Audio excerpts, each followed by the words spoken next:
Belum? Oke. Berbahagialah orang yang dipilih dan dipanggil oleh Tuhan untuk datang mendekat dalam rumahnya. Karena dalam rumah Tuhan, Alkitab bilang, Tuhan akan mengenyangkan mereka dengan segala kebaikan dan kemurahannya. Yang bersyukur katakan amin. Hari ini siapa yang mau dikenyangkan oleh anggur yang baru, oleh gandum, oleh minyak yang baru dari Tuhan? Ketika kita buka hati kita, saya percaya Tuhan telah menyediakan bagian yang terbaik buat pribadi lepas pribadi yang hadir di tempat ini pada hari ini, yang perlu akan Tuhan, tidak akan dikecewakan, tidak akan dibiarkan, tidak akan ditinggalkan. Janji Tuhan setia dan amin. Hari ini Bapak Ibu Saudara, saya mau menyampaikan pesan firman Tuhan mengenai melanjutkan perjalanan iman. Selama kita masih bernafas, kita membutuhkan iman, sebab gelar kita adalah orang benar akan hidup oleh iman. Sebab tanpa iman kita tidak berkenan kepada Allah. Jadi selama kita masih bernafas, kita diminta untuk terus menjalani kehidupan orang beriman. Kehidupan orang beriman membuat kita berkenan, membuat kita beroleh hidup, membuat kita tidak binasa, membuat kita tidak berhenti dan undur dari segala pekerjaan iman yang dipercayakan pada kita masing-masing. Karena saya melihat ada beberapa orang yang mulainya penuh dengan semangat, penuh dengan iman, tapi berjalannya waktu berhenti. Berjalannya waktu mundur. Dari yang selama ini dia percayai dengan kuat, yang selama ini dia hidupi, kok bisa? Nah, hari ini kita mau belajar bagaimana kita melanjutkan perjalanan iman. Bapak, Ibu, Saudara, seperti yang kita ketahui dalam melanjutkan perjalanan kehidupan yang beriman, itu banyak tantangannya. Setuju? Banyak hambatannya, banyak musuhnya, yang membuat kita bisa lemah di tengah jalan, membuat kita bisa berhenti di tengah jalan, bahkan undur di tengah jalan. Oleh sebab itu, enggak heran para pahlawan-pahlawan iman, para orang-orang pendahulu kita dicatat di dalam Alkitab. Bagaimana mereka melewati proses ini? Kita akan belajar dari seorang yang namanya terus-menerus disebut, dan dia juga harus mengambil keputusan, mau melanjutkan, mau berhenti, atau mau mundur dalam imannya kepada Tuhan.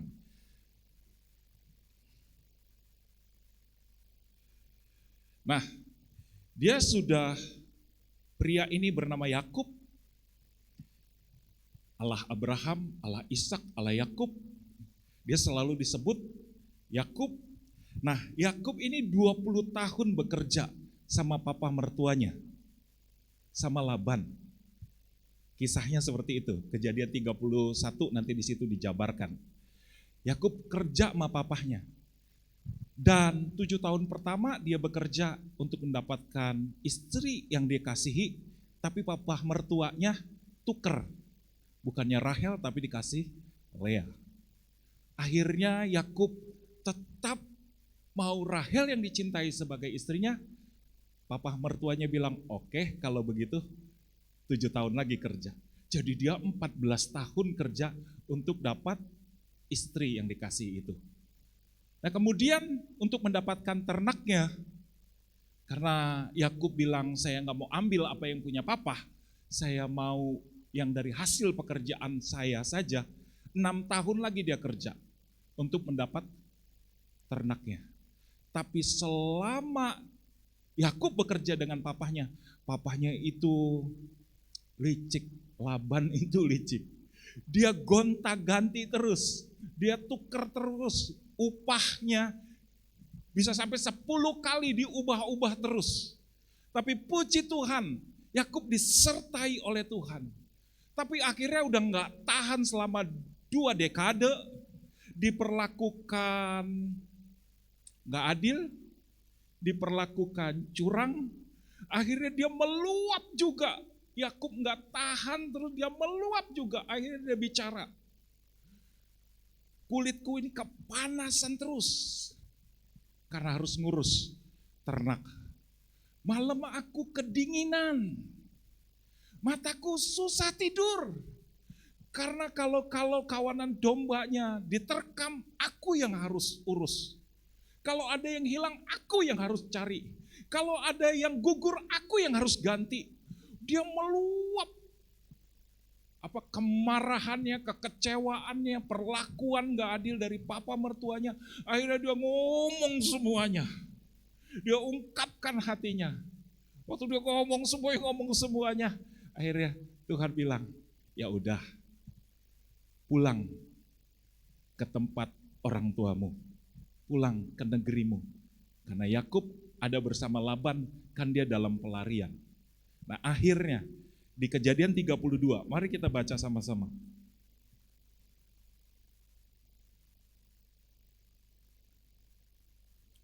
Di Kejadian 32, ayat yang pertama dan kedua.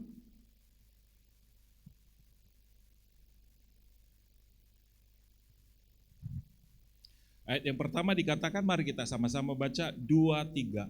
Yakub melanjutkan perjalanannya, lalu bertemulah malaikat-malaikat Allah dengan dia.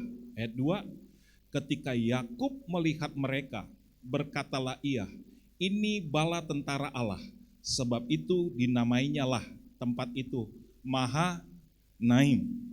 Jadi Yakub harus memilih mau tinggal bersama Laban dan terus ditekan, terus diperlakukan tidak adil, terus mengalami masa-masa yang sukar buat dia, atau dia mau melanjutkan perjalanannya karena belum selesai karya Tuhan dalam hidupnya. Pilihan yang bukan mudah buat dia untuk melanjutkan perjalanan, gampang gitu, enggak. Karena waktu dia meninggalkan negerinya, dia punya masalah dengan kakaknya. Dengan tipu daya, dia ambil hak kesulungan kakaknya. Dan kakaknya berikhtiar untuk bunuh dia. Sebab itu dia dilarikan cepat-cepat oleh mamahnya ke negeri asal dari mamahnya. Saudara, jadi waktu dia mau pulang, ini bukan pilihan yang mudah buat dia. Ini pilihan yang waduh. Berarti dia harus berhadapan dengan masa lalunya yang mengejar dia. Dia harus selesaikan. Dia harus hadapi. Dan di situ dia pulang, tinggal, atau ya sudah terima aja keadaannya begini-begini. Banyak orang setelah percaya Tuhan diminta untuk meninggalkan kehidupan yang lama. Sebelum bertobat, kehidupannya seperti apa? Kata-katanya seperti apa? Tindak tanduknya seperti apa? Itu hal-hal yang tidak disetujui, tidak disukai oleh Tuhan, harus ditanggalkan semua. Karena Tuhan bilang, kamu harus mengenakan yang baru sekarang. Nah itu pilihan-pilihan setiap kali melanjutkan perjalanan, pilihan-pilihan yang gak mudah. Yang tadinya biasa ngomong kasar, biasa ngomong yang membentak, menyingkapkan menyingkapkan hal-hal yang gak wajar di depan orang lain, itu harus ditahan, dikendalikan, dan diubahkan. Itu baru satu perkara mengenai perkataan. Lalu mengenai apa? Banyak saudara dalam kehidupan. Nah, kita harus menanggalkan yang lama, mengenakan yang baru. Yakub juga dibilang begitu, kamu pilih mau tinggal dengan Laban atau kamu pulang ke negerimu. Karena di negerimu ada pekerjaan Tuhan yang belum selesai digenapi dalam hidupmu. Karena kamu masih bernafas. Akhirnya dia melanjutkan perjalanannya. Ini yang menarik. Di ayat yang pertama itu, Yakub melanjutkan perjalanannya. Lalu bertemulah malaikat-malaikat Allah dengan dia. Saudara, ketika seseorang di dalam Tuhan mau melanjutkan perjalanan imannya, ini yang akan terjadi dalam orang itu. dia akan melihat intervensi Tuhan dalam kehidupannya. Dia akan lihat campur tangan Tuhan dalam kehidupannya. Yakub itu menggambarkan seseorang dengan keadaan naturalnya, keadaan alamiahnya. Tapi kalau dia mau melanjutkan perjalanan imannya, maka yang supranatural akan menyertai langkah-langkah kakinya. Saudara, saya lihat, wow, ternyata ketika orang memutuskan dan mengambil keputusan untuk terus melangkah dalam iman, untuk terus mengerjakan apa yang Tuhan kehendaki dalam kehidupannya, ketahuilah Tuhan campur tangan dalam kehidupan kita. Meskipun menurut logika kita, menurut hitung-hitungan kita, sukar Tuhan aku menghadapinya. Mungkin bagi Yakub juga demikian. Kalau Bapak Ibu Saudara baca dengan detail bagaimana dia gemetarnya menghadapi Esau, sampai dia atur barisan-barisan persembahan untuk melunakkan hati Esau. Sedemikian rupa dia begitu gemetar sehingga dia atur semuanya. Sehingga kalau mungkin waktu dia kembali ke negerinya, Esau melihat persembahan itu, maka hatinya jadi lunak. Tapi yang terjadi adalah ini, waktu dia mau melanjutkan, dia bertemu dengan malaikat-malaikat Tuhan. Akan ada intervensi Tuhan dalam kehidupan kita. Akan ada campur tangan Tuhan dalam kehidupan. Apa yang sukar yang kita hadapi? Memang kita terbatas. Kita membutuhkan campur tangan yang tidak terbatas dalam kehidupan kita. Amin. Sebab itu kita ada di sini. Sebab itu kita menyembah dan merayakan kehadiran Dia yang mampu membawa kita sampai garis akhir dengan sempurna. Bapak Ibu Saudara, yang kedua, ternyata di ayat yang kedua, ketika Yakub melihat malaikat-malaikat itu, dalam perjalanan dia, waktu dia melangkah melanjutkan perjalanan, yang terjadi adalah gini, matanya Yakub terbuka dan dia dapat melihat perkara-perkara yang surgawi. Saudara, kalau kita enggak melangkah dalam iman, saudara, kita enggak bisa melihat perkara-perkara surgawi terjadi dalam kehidupan kita.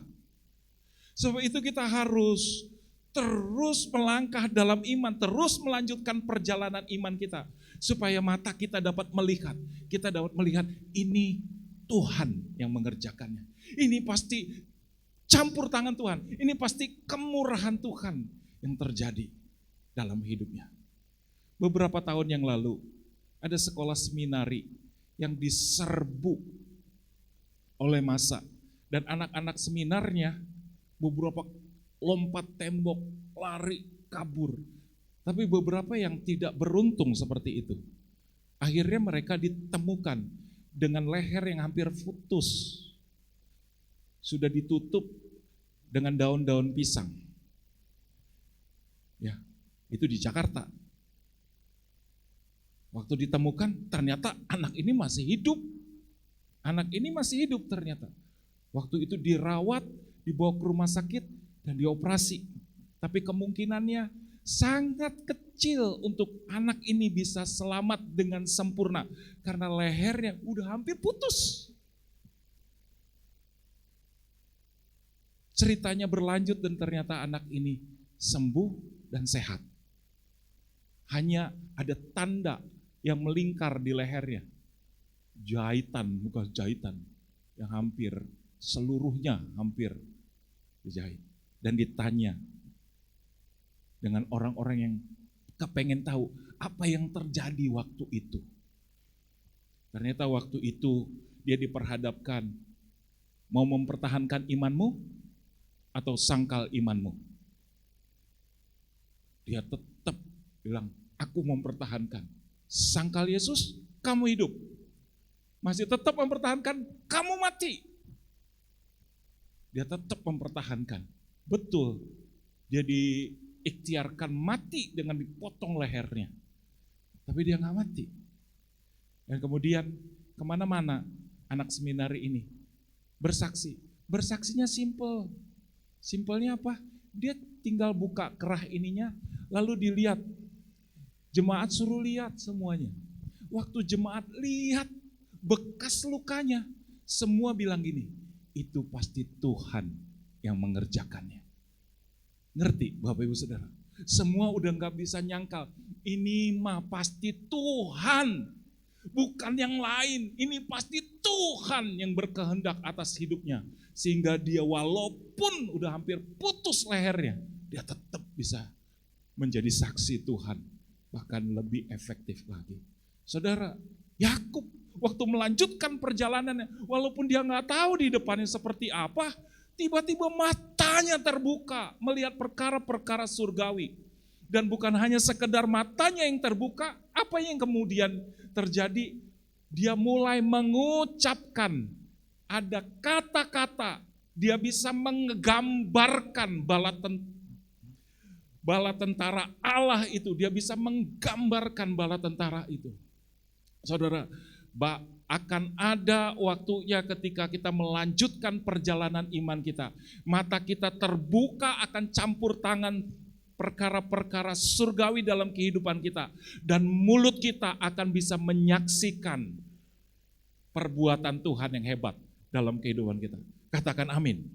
Saudara, ternyata seperti itu yang dialami ketika orang melanjutkan perjalanan imannya. Yang kedua, saya akan mengangkat sebuah kisah, yaitu kisah Rut, orang Moab. Seperti kita ketahui, Alkitab mencatat bahwa Naomi punya suami dan 2 putra, dan suaminya dipanggil Tuhan, 2 anak laki-lakinya juga dipanggil Tuhan. Kemudian Naomi di negeri asing, di negeri Moab, tinggal bersama dengan menantu perempuannya dua-duanya. Lalu Naomi mendengar bahwa Tuhan telah melakukan kebaikan atas Israel dan dia berkemas pulang ke negerinya. 2 menantunya ikut, Orpah dan Rut. Waktu di tengah jalan Naomi bilang, udah pulang, cari tempat perlindungan. Cari suami lagi sana, gitu. Kamu masih muda, cari tempat perlindungan. Kenapa harus ikut aku? Mereka bilang, enggak, kita mau ikut. Dia bilang, enggak usah ikut, kalaupun nanti aku punya anak, udah susah, aku udah keburu tua, enggak mungkin. Jadi pulang aja. Jadi Orpah nangis dengan cintanya, lalu dia meninggalkan mamah mertuanya dan dia pulang ke negerinya. Tapi Rut berpaut hatinya kepada Naomi. Dia enggak mau pulang, dia mau ikut. Mari kita baca perkataannya dari Rut. Rut pasal yang pertama ayat yang ke-16.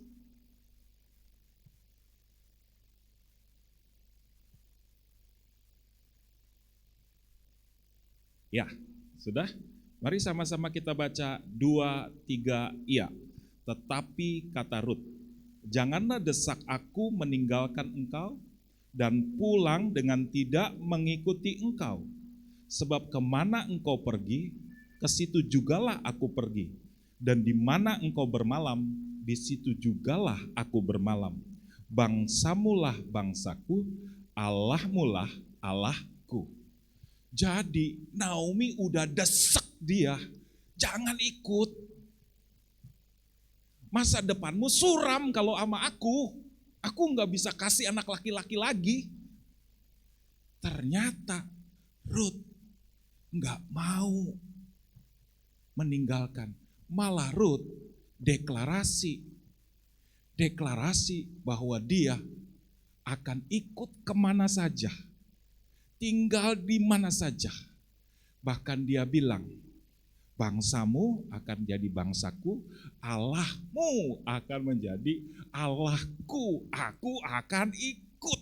Dia mau melanjutkan perjalanan imannya kepada Allah Israel. Dengan dia berkata-kata gitu, dia akan tinggalkan sanak saudaranya, dia akan tinggalkan negerinya, dia akan tinggalkan masa depannya di negerinya untuk ikut mama mertuanya yang bangkrut, yang miskin, yang gak punya apa-apa. Bapak Ibu Saudara, kalau nanti ada kesempatan, Kisah Rut tuh ada videonya ya, kartunnya ada, nonton deh. Waduh saudara, kasihan ngelihatnya, pergi dengan tangan yang penuh ke negeri Moab, pulang dengan tangan yang hampa, kayak gembel ya pulangnya. Bajunya udah lusuh benar, selama 10 tahun hidupnya menderita, malah di tempat yang dia pikir dia akan terpelihara. Tapi dia pulang, orang-orang pas melihat Naomi masuk ke kota Yerusalem, semua kaget. Ini kan Naomi. Waduh, saudara, Rut mau ikut yang kayak gitu. Apa yang dia lihat oleh dia? Tapi karena tindakannya, saudara tahu berikutnya kisahnya. Karena tindakannya itu, ada campur tangan Tuhan yang hebat.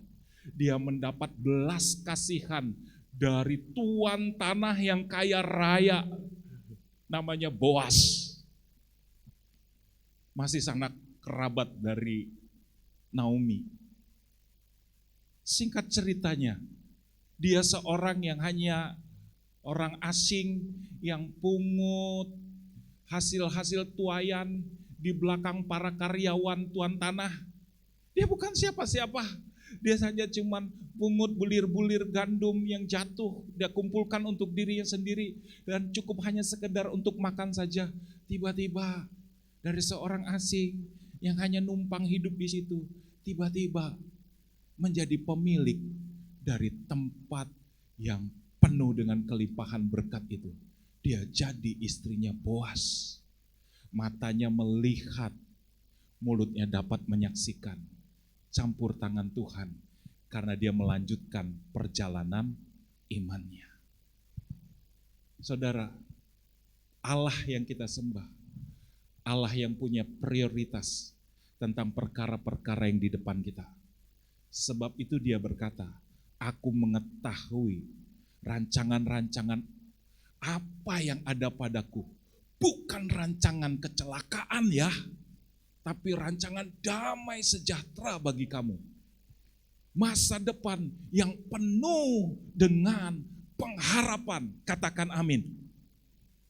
Saudara, itu yang dirancangkan. Dia memprioritaskan tentang perkara-perkara yang ada di depan kita. Sebab itu kita mesti bergerak maju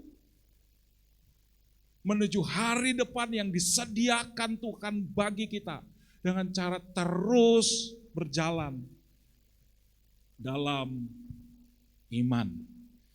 Karena kitab Mazmur berkata, Tuhanlah yang menetapkan langkah-langkah orang yang berkenan kepadanya. Sama seperti Rut, Tuhan menetapkan langkah-langkahnya. Ada begitu banyak ladang untuk bisa dituai, begitu banyak tempat yang bisa dia kunjungi, tapi Tuhan menetapkan langkahnya ke ladang di mana hari depan disediakan bagi dia. Percayalah Bapak Ibu Saudara bahwa Tuhan yang memegang kita, yang memimpin kita. Kalau kita berkenan, yaitu hidup dengan iman, Tuhan akan menetapkan langkah-langkah kita, langkah anak-anak kita, langkah orang-orang yang kita kasihi. Yang setuju katakan amin. Amin.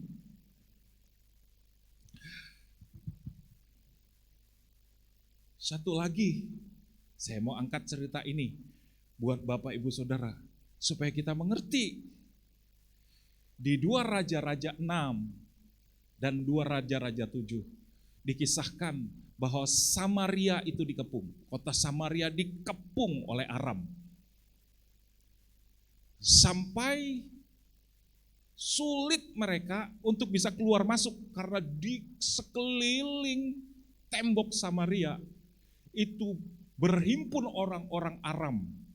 Sehingga lama-kelamaan itu kota Samaria kehabisan makanan. Di 2 Raja-Raja 6 dan 7 nanti baca ya. Dan di situ dikisahkan di luar tembok Samaria itu ada 4 orang kusta. Nah 4 orang kusta ini karena dia najis, dia kan gak boleh ada di dalam kota, di luar dia adanya. Selama ini orang-orang dalam kota biasanya melemparkan sisa-sisa makanan keluar tembok Samaria. Dan orang-orang kusta ini ambil itu sisa-sisa makanan untuk makan dia. Tapi yang terjadi di dalam kota tidak ada makanan lagi. Jadi nggak ada sisa-sisa yang dilempar. Si 4 orang kusta ini cuma dengar perutnya keroncongan sekarang. Sampai satu titik dia bilang kalau kita di sini terus kita mati. Kalau kita masuk dalam kota juga lagi nggak ada makanan. Dan kita nggak bisa masuk ke dalam kota karena kita najis. Pilihannya dia ke tempat perkemahan para pasukan Aram. Lalu dia dengan putus asa dia bilang gini, mati-matilah, hidup-hiduplah. Toh di sini mati, masuk dalam mati, keluar mati. Sudah, yang mana aja. Akhirnya, ini yang menarik di kisah itu. Mereka memutuskan untuk masuk ke daerah perkemahan musuh. Wow. Saudara, kelemahan ini yang dialami oleh 4 orang kusta ini, ternyata ini adalah momentum untuk terjadinya perubahan dalam kehidupan. Saya mengerti tiba-tiba Rasul Paulus berkata, justru dalam kelemahankulah kuasa Tuhan sempurna dinyatakan. Dalam keadaan yang putus asa, tidak ada pertolongan dari siapapun, dan dia udah sangat pasrah atau berserah. Dia masuk ke perkemahan musuh.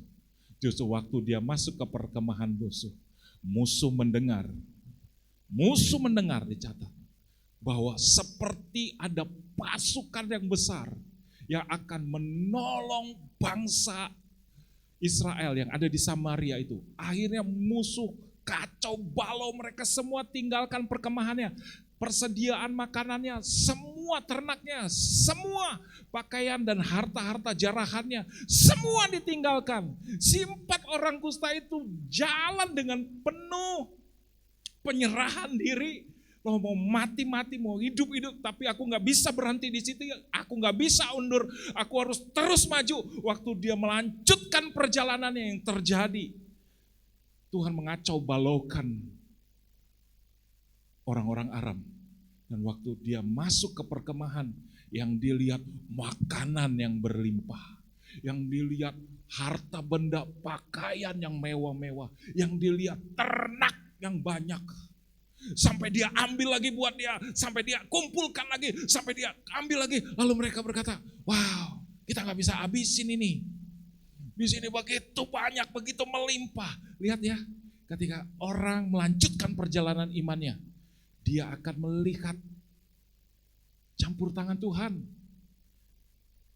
Dia akan mendapati Tuhan melakukan pembelaan, Tuhan menerobos dalam hidupnya. Ada pertolongan, ada bantuan.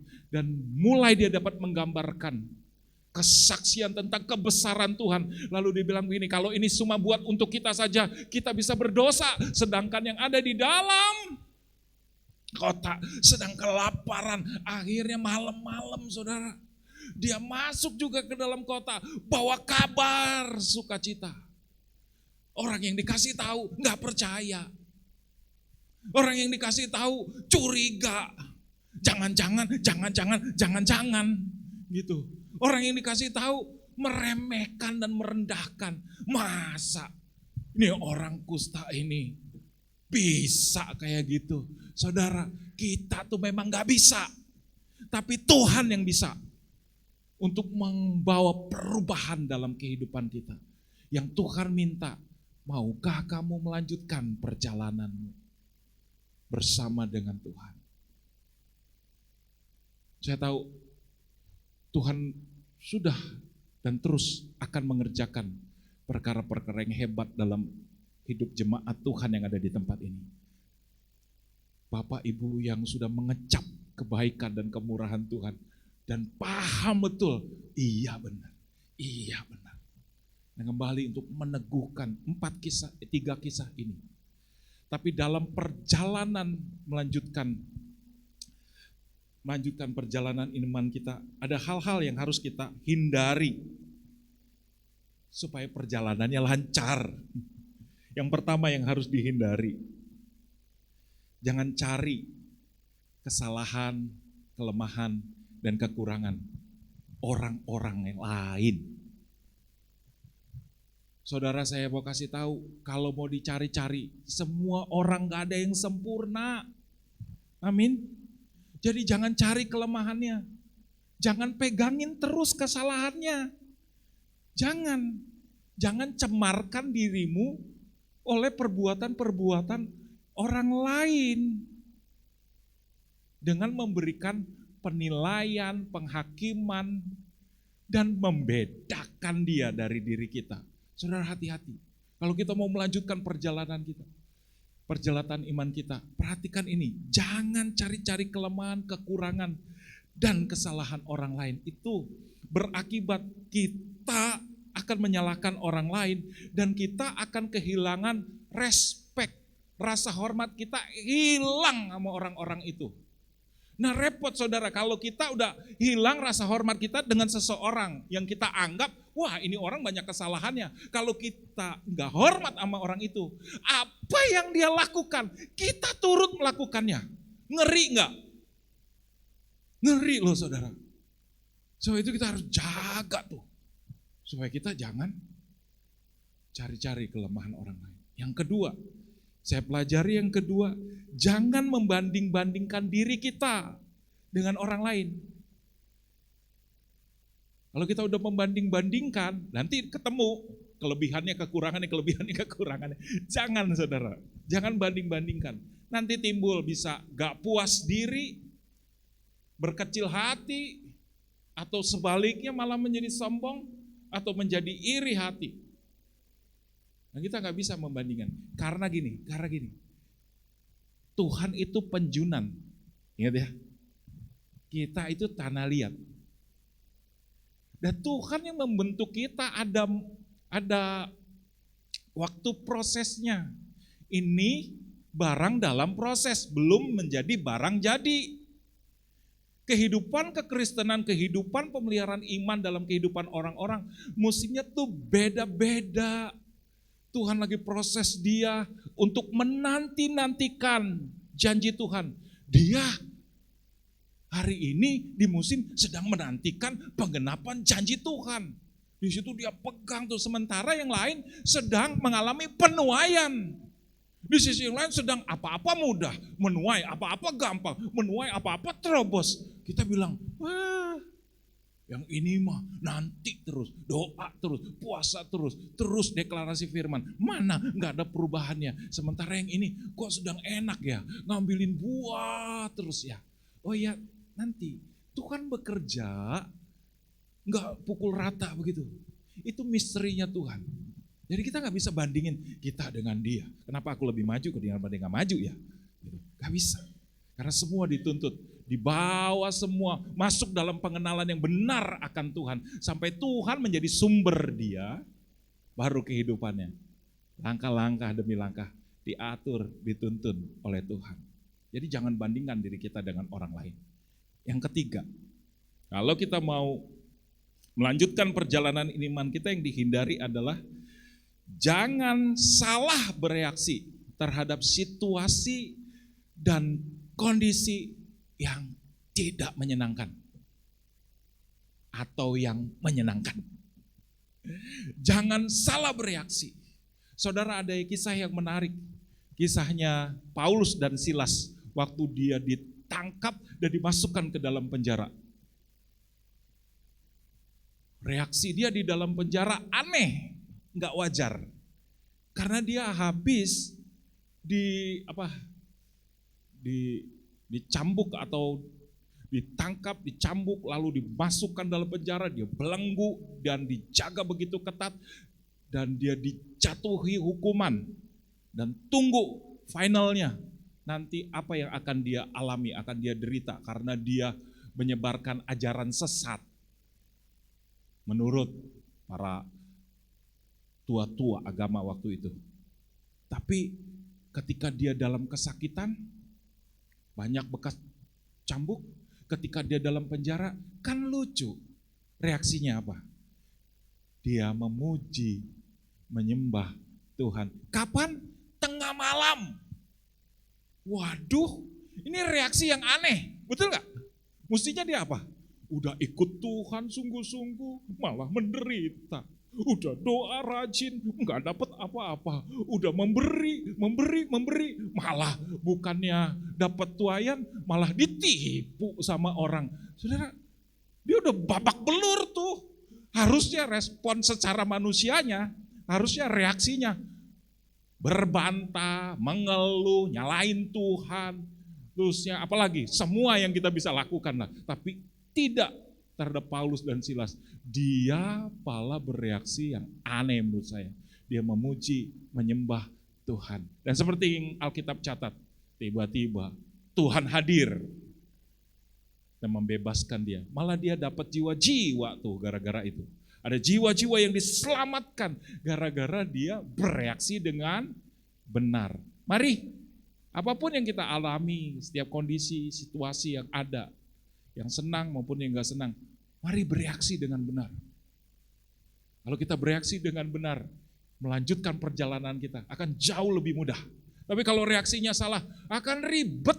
Ya, nah, cepat saja saya akan sampaikan sekarang bagaimana melanjutkan perjalanan iman itu. Harusnya seperti apa, bagaimana melanjutkannya. Yang pertama di Yesaya 41 ayat yang ke-10.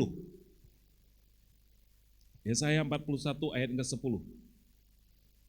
Di situ dikatakan, janganlah takut sebab aku menyertai engkau, janganlah bimbang sebab aku ini Allahmu, aku akan meneguhkan bahkan akan menolong engkau, aku akan memegang engkau dengan tangan kananku yang membawa kemenangan. Jadi bagaimana kita melanjutkan perjalanan kita? Tetap percaya Tuhan pegang kendali atas hidup kita. Katakan amin.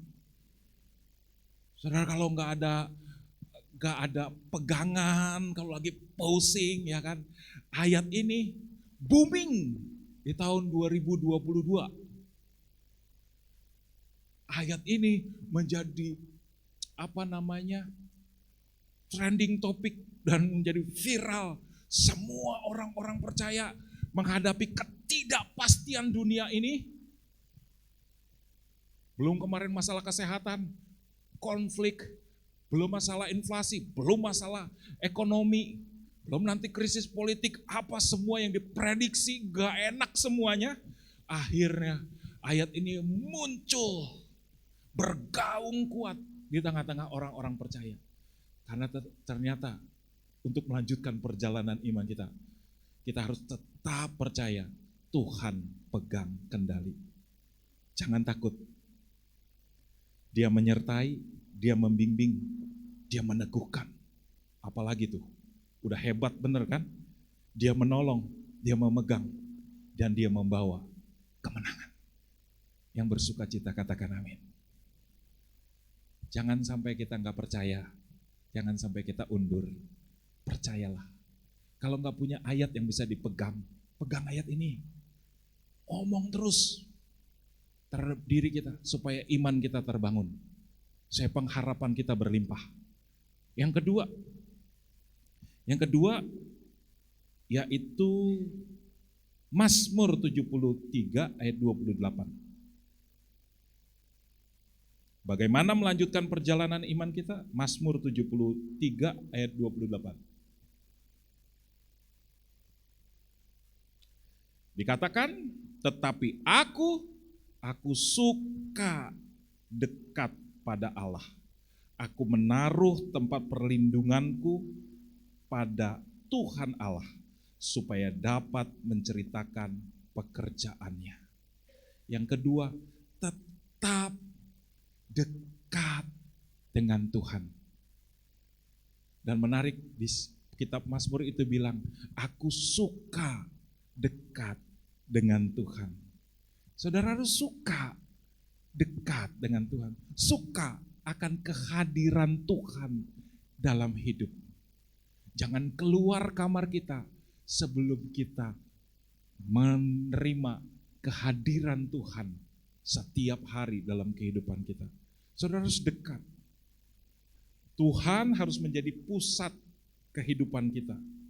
Berdoalah, yaitu berbicara sama Tuhan. Tadi pujian yang mengatakan sampaikan kepada Yesus. Wow, yes, kita harus sampaikan, berbicaralah dengan Tuhan. Dan dengarkanlah perkataan Tuhan pada kita. Sehingga terjadi interaksi antara kita dengan Tuhan. Disitulah kita menemukan ketenangan hati kita. Disitulah kita menemukan tuntunan Tuhan dalam hidup kita. Disitulah kita tahu bahwa Tuhan itu peduli sama kita, mengasihi kita. Saudara, kalau iblis berhasil mengintimidasi kita dengan mengatakan di pikiran kita, kamu gak dikasihi Tuhan, kamu gak disayang, kamu gak dipedulikan sama Tuhan. Buktinya apa? Tuh gagal, tuh gak berhasil, tuh rugi, tuh masih belum bisa. Kalau saudara percaya itu, saudara terima intimidasi itu, hidup saudara akan gelisah, akan kacau, akan bimbang. Kita harus terus fokuskan telinga kita untuk mendengar suara Tuhan, yaitu dengan cara berdoalah, berbicaralah sama Tuhan, nyatakan isi hati kita kepada Tuhan, dan dengarkan perkataan-perkataan Tuhan.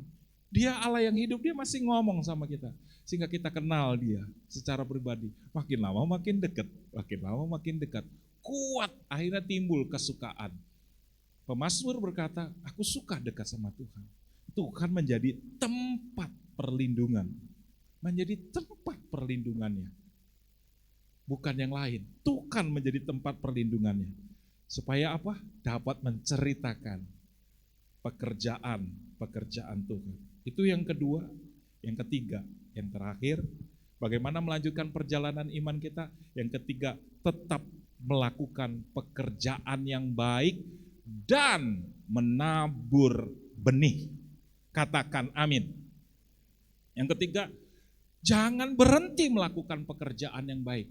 Terus lakukan pekerjaan yang baik. Efesus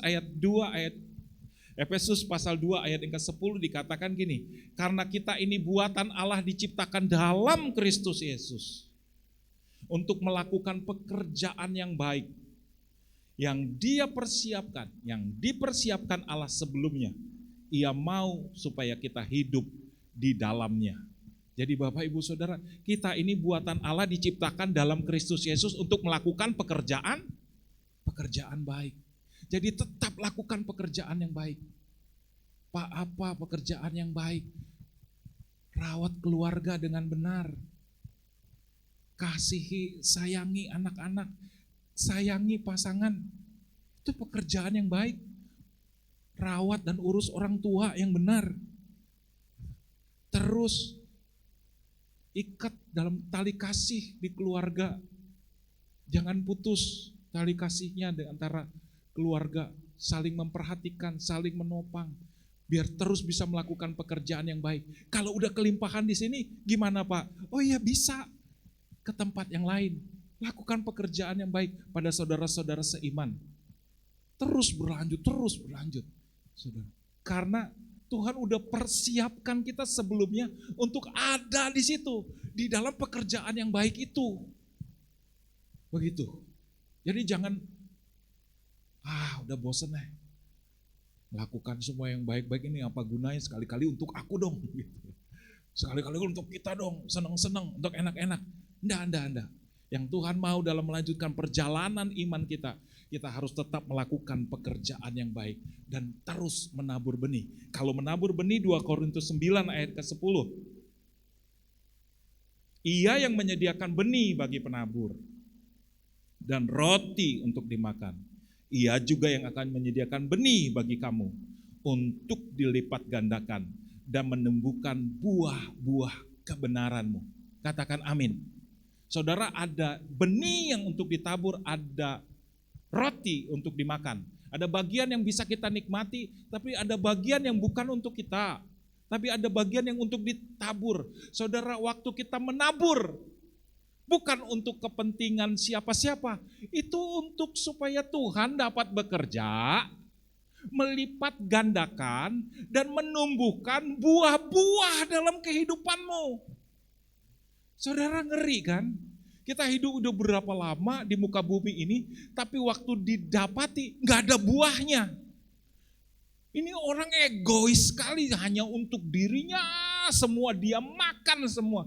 Kebaikan dan kemurahan Tuhan, semuanya dia yang telan. Waktu Tuhan dapat itu, kok ada orang kayak gini? Nggak bisa seperti itu. Kenapa? Karena Tuhan mau bekerja lewat benih yang Bapak Ibu Saudara tabur. Waktu Bapak Ibu Saudara tabur benih dengan iman, dengan pengharapan, dengan kemurahan hati yang terjadi, Tuhan bekerja untuk melipat gandakan benih itu dan menumbuhkan buah-buah kebenaran.